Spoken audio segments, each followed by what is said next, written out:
While 2 decades of occupation has brought nothing but misery to most Afghans, there's a layer that have collaborated with the United States who have done pretty well, to put it mildly.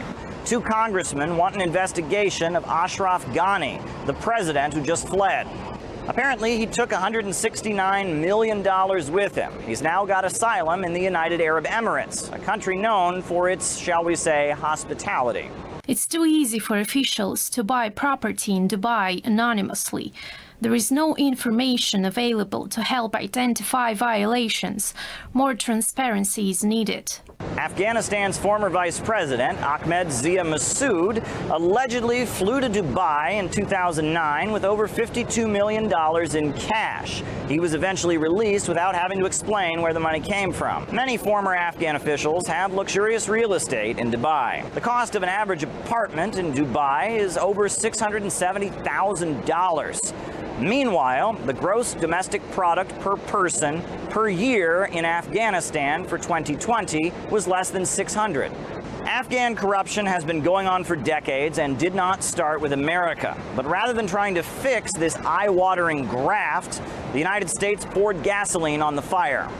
Our biggest single project, sadly and inadvertently of course, may have been the development of mass corruption. Once it gets to the level I saw when I was out there, it's somewhere between unbelievably hard and outright impossible to fix it.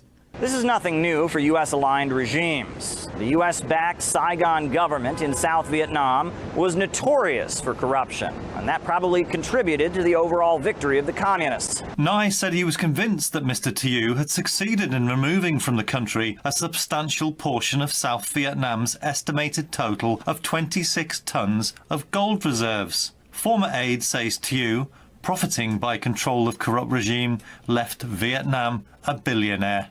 Now, Saigon and Kabul have fallen, but the USA still has its buddies around the world. Take the Karzai family that rules Iraqi Kurdistan. The family spent $50 million on Beverly Hills mansions alone.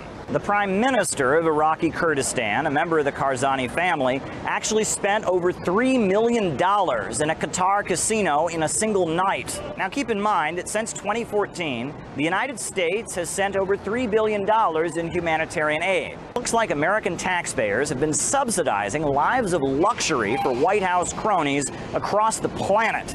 While the infrastructure of the United States is decaying and falling apart, in some cases literally, and the U.S. economy creaks, we now have a situation where the government is handing out cash all over the world to notoriously corrupt people.